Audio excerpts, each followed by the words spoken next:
তোমরা এখানে কিছু বলবে বাবা? মিনহাজ খান মেয়ের হাতটা নিজের হাতের মুঠোয় পুরে বলেন, মামুনি, তোমাকে একটা কথা বলবো। তুমি কি আমাদের সবার কথাটা শুনবে? তারা অনেক আশা নিয়ে এসেছে, তাদের কিভাবে ফিরিয়ে দিই। বাট আমরা তোমাকে জোর করব না, তুমি যা চাইবে সেটাই হবে। তোমাকে কি আরেকবার বিয়ে করতে কোনো সমস্যা আছে? তুমি তো তাকে চেনো, তার ব্যবহার আচরণ কেমন, দেখতে শুনতে মাশাল্লাহ, সব দিক থেকে পারফেক্ট। তোমার মতামত কি মামুনি? বাবা, তুমি শুধু রাজি আছো কি না তাই বলো প্রিন্সেস, বাকিটুকু আমরা সামলে নেব। পরিবারের সবার হাসি মুখ দেখে আর না করতে পারে না মানহা, তাই বলে, বাবা বিয়েতে আমার আপত্তি নেই, বাট কিন্তু কি মামুনি? আমি আবরারের সাথে কথা বলতে চাই। আলহামদুলিল্লাহ, তুই রাজি আছিস এতেই আমরা খুশি। তোর খুশি দেখার জন্য আমরা সব করতে পারি। চাচার কথায় হালকা মুচকি হাসে মানহা। দুজনে চলে যায় নিচে। ড্রয়িং রুমে সবাই তাদের দিকে তাকিয়ে আছেন। আবরার ছটফট করছে। মানহা কি না করে দিল? তাদের মুখটা এমন কালো হয়ে আছে কেন? আমি কি হেরে গেলাম তাহলে? ঠান্ডার ভেতরে প্রচুর ঘামতে শুরু করে আবরার। দুজনে সোফায় এসে বসেন। কিছুক্ষণ চুপ করে থেকে বলেন, মানহা মামুনির কোনো আপত্তি নেই কিন্তু। কিন্তু কি আঙ্কেল? ফট করে মুখ ফুসকে বলে ফেলে আবরার। সবাই আবরারের দিকে তাকায়। আবরার কিছুটা অপ্রস্তুত হয়ে পড়ে। নিজেকে নিজেই বকছে, কি দরকার ছিল আগ বাড়িয়ে শুনতে যাবার। আবরারের অবস্থা দেখে সকলে হেসে ফেলেন। আবরার আরও বেশি অস্বস্তিতে পড়ে। মাথা চুলকে আমতা আমতা করে। মিনহাজ খান হেসে বলেন, তোমার সঙ্গে কথা বলতে চাই মামুনি, ছাদে তোমার জন্য অপেক্ষা করছে। নিরামা, আর একবার বাবাকে ছাদে নিয়ে যাও। সোফা থেকে উঠে হনহন করে ছাদের উদ্দেশ্যে চলে যায়। আবরারের কাণ্ডে সকলে আরেক দফা হেসে ওঠেন। হালিমা বেগম তো বলেই ফেলেন, পাগল একটা, এখানে যে বড়রা আছে বেমালুম ভুলে গেছে। ছাদে দাঁড়িয়ে আছে দুজন মানব। দুজনে নিশ্চুপ হয়ে আছে। নীরবতা ভেঙে আবরার বলে, বনবিড়াল। মানহা তড়িৎ বেগে আবরারের দিকে তাকায়। একবার ভালো করে পর্যবেক্ষণ করে নেয়। আগের থেকে লোকটা অনেক পাল্টে গেছে। মানহা গম্ভীর কণ্ঠে বলে, এতটুকুতে এই অবস্থা? কোথায় গেল সে আবরার তেজের সুদর্শন চেহারা? নিজেকে আয়নায় দেখছেন? নিজের কি হাল করছেন? চোখের নিচে ডার্ক সার্কেল পড়ে গেছে, কতটা শুকিয়ে গেছেন। এমন হলে তো মেয়েরা তাকাবে না। প্রেয়সীর কথাগুলো মনোযোগ দিয়ে শুনছিল আবরার। শরীরে ভালো লাগা ছেয়ে যায়। তার জন্য আপনি তো আছেন, দরকার নাই কোনো মেয়ের দিকে তাকানো, শুধু আমার বনবিড়াল তাকালেই চলবে আমার। মানহা বনবিড়াল নামটা যতবারই শোনে ততবারই অবাক হয়। তাকে কেন বনবিড়াল বলে? আবরার ফের বলে, আমাকে কষ্ট দেওয়া শেষ হয়েছে আপনার? যদি না হয়ে থাকে তাহলে দিতে পারেন, আমি প্রস্তুত আছি। আবরারের কথা শুনে খিলখিল করে হেসে ওঠে মানহা। প্রেয়সীর হাসি মুখের দিকে একাধারে চেয়ে থাকে। বাকি জীবনটা প্রেয়সীর হাসি মুখ দেখে পার করে দিতে পারবে। প্রেয়সীকে হাসতে দেখে সে নিজেও হেসে ফেলে। আজ শুক্রবার, বন্ধের দিন হওয়ায় সবাই ফ্রি থাকে। পরিবারকে সময় দেয়, প্রিয় মানুষকে সময় দেয়। আগামী শুক্রবারে আবরার আর মানহার বিয়ের দিন ঠিক করা হয়েছে। বাট মানহা শর্ত দেয় বিয়েটা সাদামাটাভাবেই হবে। সব শর্ত মেনে নেয় আবরার, কিন্তু পরিবারের সবাই মানতে নারাজ, কারণ তাদের একমাত্র ছেলের বিয়ে। সাদামাটা হলে কিভাবে হবে? আবরার বুঝিয়ে সবাইকে রাজি করায়। মানহাকে কথা দেয় তাদের বিয়েটা ঘরোয়াভাবেই হবে, নো প্যানিক। আবরার খুশিতে সেদিন তার অফিসের সকল স্টাফকে মিষ্টি খাইয়েছে। সকলে অবাক হয়ে তাদের তেজ স্যারকে দেখছিল। যে স্যার কাজ ছাড়া অতিরিক্ত কথা বলে না, সেই স্যার আজ সবার সাথে হেসে হেসে কথা বলছে, নিজে সবাইকে মিষ্টি দিচ্ছে। সবাই বিস্মিত নয়নে তাকিয়েছিল আবরারের দিকে। ঈশান সবটা বুঝতে পেরেছিল। পরে আবরার নিজে সমস্ত ঘটনা খুলে বলেছে। ঈশান নিজেও খুশি হয় স্যারের খুশি দেখে।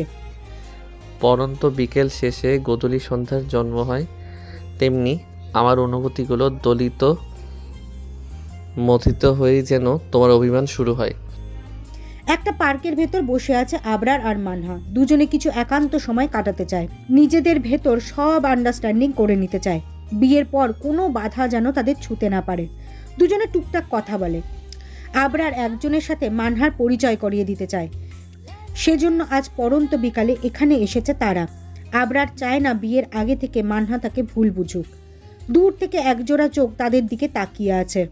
কষ্টে বুকটা ফেটে যাচ্ছে তার। বুকে অসহ্য যন্ত্রণা হচ্ছে। কেন হচ্ছে? প্রিয় মানুষকে অন্য এক পুরুষের সাথে দেখে চোখ বেয়ে এক ফোঁটা নোনা পানি গড়িয়ে পড়ে। লোকটা যে আর কেউ নয়, রাকিব। মানহাকে সে বিয়ের আগে থেকেই পাগলের মতো ভালোবাসে। হুট করে এক দমকা হাওয়া এসে সব কিছু লণ্ডভণ্ড করে দেয়। মানহার পরিবার মানহাকে অন্য জায়গায় বিয়ে দিয়ে দেয়।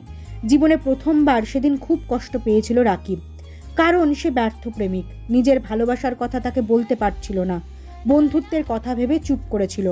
পরে যখন মানহার ডিভোর্স হয়ে যায় তখন তাকে আপন করে নিতে চেয়েছিল, বাট সেটাও হয়নি। সে চলে গেল এক অচেনা দেশে, সবার থেকে অনেক দূরে। কখনো সাহস করে বলতে পারেনি, কারণ সে বেকার ছিল। কোনো বাবা মা চায় না তার মেয়েকে বেকার ছেলের হাতে তুলে দিতে। মানহা দেশে ফেরার পর নতুন করে আবারও স্বপ্ন দেখে। দিন রাত পরিশ্রম করে একটা চাকরি পেয়েছে সে। মানহার সাথে সংসার করার স্বপ্ন বুনেছে। ছোট্ট একটা সংসার হবে তাদের, থাকবে না কোনো বাধা। তাদের গল্পটা অন্য সবার থেকে ভিন্ন বানাতে চেয়েছিল, বাট নিমিষেই সব কিছু ভেঙে চুরে শেষ হয়ে গেল তার। বিড়বিড় করে বলে, সুন্দর ছিল গল্পটা, কিন্তু পূর্ণতা পেল না। ভালোবাসার কমতি ছিল না, তবুও তোমায় পাওয়া হলো না। এক টান দিয়ে বাইক নিয়ে হাওয়ার চোটে পার হয়ে যায় সেখান থেকে। প্রেয়সীকে অন্য কারোর পাশে দেখে তার সহ্য হচ্ছে না। সেদিনের সেই মেয়েটাকে দেখে অবাক হয়ে আবরারের দিকে তাকায় মানহা। ইশারায় জিজ্ঞেস করে মেয়েটাকে। আবরার মেয়েটাকে নিজেদের পাশে বসিয়ে মানহার সাথে পরিচয় করিয়ে দেয়। মানহা, এটা হচ্ছে আমার খালামণির একমাত্র মেয়ে নিসা। এবার অনার্স ফার্স্ট ইয়ার স্টুডেন্ট, অনেক পাজি মেয়ে, যাকে বলে বদের হাড্ডি। নিসা, এটা হচ্ছে তোদের একমাত্র ভাবি। নিশা হাত উঁচু করে বলে, হাই ভাবিমণি, কেমন আছো তুমি? মানহা মুচকি হেসে বলে, আলহামদুলিল্লাহ, তুমি কেমন আছো? আমি আলহামদুলিল্লাহ আছি। ভাবিমণি, সেদিনের জন্য সরি। কানে হাত দিয়ে বলে, ভাইয়ার কোনো দোষ ছিল না, আমি ভাইয়াকে জোর করে এটা করতে বলেছি। ভাইয়াকে তুমি ভুল বোঝো না প্লিজ। আরে তুমি কেন সরি বলছো? আমি মাইন্ড করিনি। মানহা, আপনারা দুজন কথা বলুন, আমি কিছু অর্ডার দিয়ে আসি। ভাইয়া, কি হয়েছে? তুমি ভাবিমণিকে আপনি করে বলছো? ছি ছি, এটা কোনো কথা হলো? আজ থেকে তুমি করে বলবা। নিশার কথা শুনে দুজনেই মুখ চাওয়াচাওয়ি করে। আবরার নিশাকে বলে, আচ্ছা ঠিক আছে, যাই আমি। সন্ধ্যের আগেই বাসায় ফিরে আসে মানহা। অফিসের কাজে খুব ব্যস্ত হয়ে পড়ছে আবরার। বিয়ের পর কয়েকদিন অফিসে আসতে পারবে না, এর জন্য দিন রাত 24 ঘন্টা শুধু কাজই করে যাচ্ছে। অফিস রুমে বসে কাজ করছিল আবরার, তখন বাইরে থেকে কেউ দরজা নক করে। বিরক্তিতে কপাল কুঁচকে যায়। কাজের সময় কেউ ডিস্টার্ব করুক এটা মানতে পারে না সে, কিন্তু বারবার নক করায় চেয়ার থেকে উঠে গিয়ে দরজা খুলেই বলে, তোমরা জানো না কাজ করার সময় আমাকে ডিস্টার্ব করলে এর পরিণাম কি হতে পারে? একটু জোরে বলায় সবাই আবরারের দিকে তাকায়। সামনের লোকটা কাচুমাচু হয়ে দাঁড়িয়ে আছে, কিছু বলার সাহস হচ্ছে না। লোকটাকে দাঁড়িয়ে থাকতে দেখে বলে, কি হলো, এখন চুপ করে আছো কেন? বোবা হয়ে গেছো নাকি? স্যার, একজন আপনার সাথে দেখা করতে আসছে, বলছে খুব আর্জেন্ট নাকি। আমি তাকে বলেছি স্যার ব্যস্ত আছে, বাট মেয়েটা আমার কথা শুনছে না। সে নাকি আপনার সাথে দেখা না করে যাবে না। মেয়ে? কে সে? তিশা চৌধুরী। পেছন থেকে মেয়েলি কণ্ঠস্বর পেয়ে তাকিয়ে দেখে তিশা। মুহূর্তেই চোখ মুখ শক্ত হয়ে যায়। এই মুহূর্তে তিশাকে এক্সপেক্ট করেনি সে। আপনি আমার অফিসে কেন? কেন আসতে পারি না বুঝি? আপনি আমার বিজনেসের পার্টনার। থরি আমার না, আমার বাবার। আর বাবা মানেই তো আমার, তাই না? কেন এসেছেন সেটা বলে কেটে পড়ুন। দাঁড়িয়ে দাঁড়িয়ে কথা বললে বেমানান লাগবে। চলুন কোথাও গিয়ে বসে কথা বলি। ইচ্ছা না থাকা সত্ত্বেও আবরারকে যেতে হয় তিশার সাথে, কারণ তিশার বাবা এরশাদ চৌধুরীর সাথে তাদের অনেক দিনের পার্টনারশিপ। তার সাথে তার ভালো সম্পর্ক। আবরার তিশাকে নিয়ে তার কেবিনে যায়। আবরার নিজের চেয়ারে বসে। তিশাকে তার সামনের চেয়ারে বসতে বলে। তিশা রুমের চারপাশটায় চোখ বুলিয়ে নেয়। সবটা খুব সুন্দর করে গোছানো, ভালো লাগে তার। একটা চেয়ার টেনে বসে পড়ে তিশা। তিশাকে বসতে দেখে বলে, তো বলুন কি দরকারে এসেছেন? সেদিনের ব্যাপারে কি ভাবলেন? মানে আমার প্রস্তাবে কি রাজি আছেন? এতদিন পর ওটা নিয়ে কথা বলতে আসছেন আপনি? আমি আপনাকে আগেও বলছি, এখনও বলছি, আমি আপনাকে বিয়ে করতে পারবো না। আপনি কেন সেটা নিয়ে পড়ে আছেন বলুন তো? দেশে কি ছেলের অভাব পড়েছে? আপনি যথেষ্ট সুন্দরী, স্মার্ট মেয়ে, নিশ্চয়ই ভালো ছেলেকে জীবনসঙ্গী হিসেবে পাবেন। আপনি এখন আসতে পারেন। কেন পারবেন না সেটা কি জানতে পারি? সেটা আমার ব্যক্তিগত ব্যাপার। তাহলে আর কি বলবো? আপনার ভাগ্য আপনি নিজ হাতে শেষ করেছেন। আমার তো আর কিছু বলার থাকে না। এজন্য আপনাকে পস্তাতে হবে। আবরার তেজ। বলে রুম থেকে বেরিয়ে যায়। তিশা বাড়ি এসে নিজের রুমে সব কিছু ভাঙচুর করছে, সামনে যা পাচ্ছে তাই ফেলে দিচ্ছে। নিজের রাগ কিছুতেই কন্ট্রোল করতে পারছে না সে। রিজেক্ট শব্দটা তার ডিকশনারিতে নেই, আর সেই শব্দটা আবরারের থেকে 2 বার পেল। কিছুতেই মেনে নিতে পারছে না। ওপর থেকে ভাঙচুরের শব্দ পেয়ে দৌড়ে এলেন এরশাদ চৌধুরী। দরজা খোলা ছিল বলে দ্রুত ঢুকতে পারছেন তিনি। মেয়েকে উত্তেজিত হতে দেখে অবাক হন তিনি। দ্রুত পায়ে গিয়ে মেয়েকে জড়িয়ে ধরেন। তিশার বাবাকে পেয়ে তাকে আঁকড়ে ধরে। এরশাদ চৌধুরী বলে, মাই ডটার, প্লিজ শান্ত হও। এত উত্তেজিত হলে হয়তো তোমার শরীর খারাপ করবে। কি হয়েছে? পাপাকে বলো, পাপা সব ঠিক করে দেবে। পাপা, আমি আবরারকে বিয়ে করতে চাই। কাকে? সোজা দাঁড় করিয়ে বলেন, আবরার তেজকে পাপা। তাকে আমার খুব পছন্দ হয়েছে। সেটা তো ভালো কথা, তাহলে এত রেগে আছো কেন? পাপা, সে আমাকে রিজেক্ট করেছে, সেটা আমি মেনে নিতে পারছি না। আচ্ছা, তুমি শান্ত হও, আমি এই বিষয়টা দেখছি। মেয়েকে ঠান্ডা করে নিজের রুমে চলে যান। বড্ড চিন্তায় পড়ে গেছেন তিনি। কি করবেন এখন? মেয়েটাকে ছোট থেকে আদরে যত্নে মানুষ করেছেন, যখন যা চেয়েছে তাই দিয়েছেন, কোনো রকম কমতি রাখেননি। তার স্ত্রী মারা যাবার পর থেকে মেয়েটা অনেক জেদি হয়ে গেছে। যা চেয়েছে সেটা না পেলে সব লণ্ডভণ্ড করে দেয়, কিচ্ছু মানে না। আবরারকে সে খুব ভালো করেই চেনে। আবরার যেটাই না বলে সেটা নাই করে। নাকে আর হ্যাঁ বলানো সম্ভব নয়। তাও মেয়ের জন্য আবরারের সাথে কথা বলবেন, যদি কিছু করা যায়। দেখতে দেখতে বিয়ের সময় ঘনিয়ে আসছে আবরার আর মানহার। তাদের বিয়েটা সাদামাটাভাবে হলেও আবরার তার প্রেয়সীকে নিজের মনের মতো করে সাজিয়ে নিয়ে যেতে চায়। অল্প কিছু সংখ্যক মানুষ থাকবে বিয়েতে, যারা তাদের নিকট আপনজন। আবরারের কথা মতো আজ সন্ধ্যায় তারা শপিংয়ে যাবে। মানহা যেতে চায় না, বাট আবরারের জেদের কাছে হার মানতে হয়। আবরার নিজ কক্ষে বসে ফাইল দেখছে। তার পাশে দাঁড়িয়ে আছে ঈশান। অনেকক্ষণ যাবৎ কিছু বলার চেষ্টা করছে, কিন্তু ঠিক বলতে পারছে না। আবরার ফাইল চেক করছে আর ঈশানকে লক্ষ্য করছে। ঈশান আর চুপ করে থাকতে পারে না, কারণ সে যদি চুপ করে থাকে তাহলে আজ কথাটা বলতেই পারবে না। সেজন্য বলে, স্যার, একটা কথা বলার ছিল। আবরার ফাইল থেকে মুখ সরিয়ে বলে, হ্যাঁ বলো। স্যার। আর বলতে পারল না, তার আগেই বাইরে থেকে কেউ দরজা নক করে। ঈশান বিরক্তিতে উচ্চারণ করে। ঈশানের অবস্থা দেখে মিটিমিটি হাসছে আবরার। ফের বলল, যাও, কে এসেছে দেখে এসো। ঈশান বিড়বিড় করে বলতে বলতে দরজা খুলতে চলে যায়। দরজা খুলে পিয়নকে দাঁড়িয়ে থাকতে দেখে জিজ্ঞেস করে, কি হয়েছে? স্যার, এরশাদ চৌধুরী স্যারের সাথে দেখা করতে আসছে। স্যার অনুমতি দিলে তাকে ভিতরে আসতে বলবো। আচ্ছা দাঁড়াও, শুনে দেখি। ঈশানের অনেক রাগ হচ্ছে, এখনই কেন তাকে আসতে হলো। শালার কপালটাই খারাপ আমার। নিজে নিজে বকতে বকতে আবরারের সামনে দাঁড়িয়ে বলে, স্যার, এরশাদ চৌধুরী আপনার সাথে দেখা করতে এসেছে। শালার টাকলা কি আসার সময় পাইল না? আমি যখনই বলতে গেলাম ঠিক তখনই কেন ভিলেনের মতো এন্ট্রি নিতে গেল? হ্যাঁ। ঈশানের কথা শুনে আবরার হালকা হেসে বলে, কষ্ট পেও না ঈশান, পরে সময় করে তোমার সব কথা শুনবো। তুমি গিয়ে তাকে আসতে বলো। ধুর, ভাল লাগে না বলে হাঁটা ধরে গিয়ে পিয়নকে বলে তাকে ভেতরে আনতে। একটু পর এরশাদ চৌধুরী আবরারের কক্ষে আসে। তাকে দেখে আবরার কুশল বিনিময় করে বসতে দেয়। ইশারায় তার জন্য চা নাস্তার ব্যবস্থা করতে বলে। আঙ্কেল, হঠাৎ কি মনে করে আমার কথা মনে পড়ল? আবরার বাবা, আমি তোমার সাথে আলাদা কথা বলতে চাই। আবরারের ইশারায় ঈশানকে বেরিয়ে যেতে বলে। ঈশান চলে যায়। আঙ্কেল কি হয়েছে বলুন। আপনার বাবা, আমার একটা রিকোয়েস্ট রাখবা? অনেক আশা নিয়ে এসেছি, বড্ড নিরুপায় আমি। আঙ্কেল আপনি কি বলতে চান একটু ক্লিয়ার করে বলবেন, আমি কিছু বুঝছি না আপনার কথা। বাবা, তুমি তো জানো আমার একমাত্র মা মরা মেয়ে তিশা, ও তোমাকে খুব পছন্দ করে, তোমাকে বিয়ে করতে চাই। তোমাকে না পেলে ও সব শেষ করে দেবে। প্লিজ বাবা, তুমি মেয়েটাকে বিয়ে করো। এরশাদ চৌধুরীর কথা শুনে থমকে যায় আবরার। তিনি কি বলছেন এসব? সবটা তার মাথার উপর দিয়ে যাচ্ছে। বিস্মিত হয়ে বলে, আঙ্কেল এসব আপনি কি বলছেন?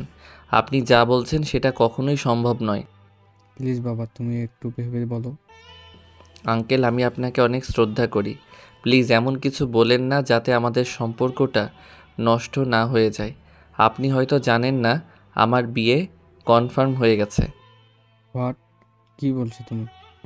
জি আঙ্কেল, আমাদের বিয়েটা সামনের শুক্রবারে হবে, তেমন কাউকে বলা হয়নি, সেজন্য জানেন না।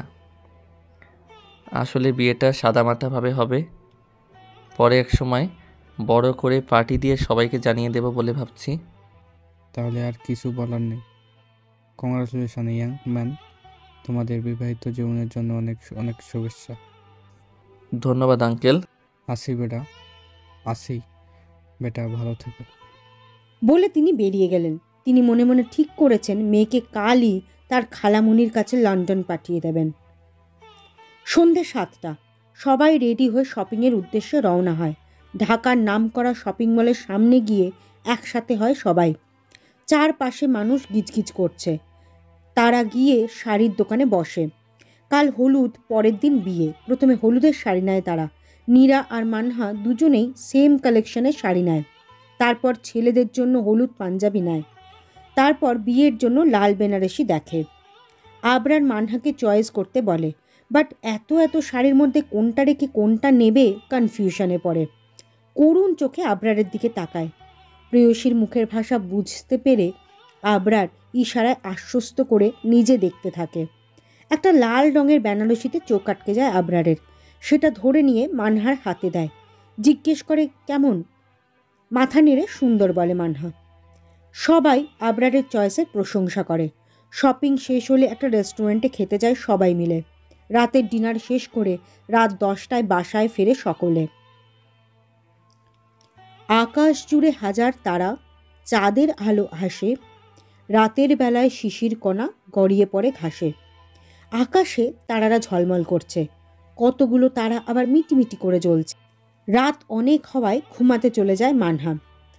নতুন এক ভোরের সূচনা হয়। সূর্য তার কিরণ দিয়ে অন্ধকারকে আলোকিত করে তোলে। সারা পৃথিবী তার আলোয় আলোকিত হয়। তেমনি মানহার অন্ধকার জীবনকে আলোকিত করে তুলছে আবরার। সমস্ত আধার সরিয়ে আলোর সূচনা তৈরি করে।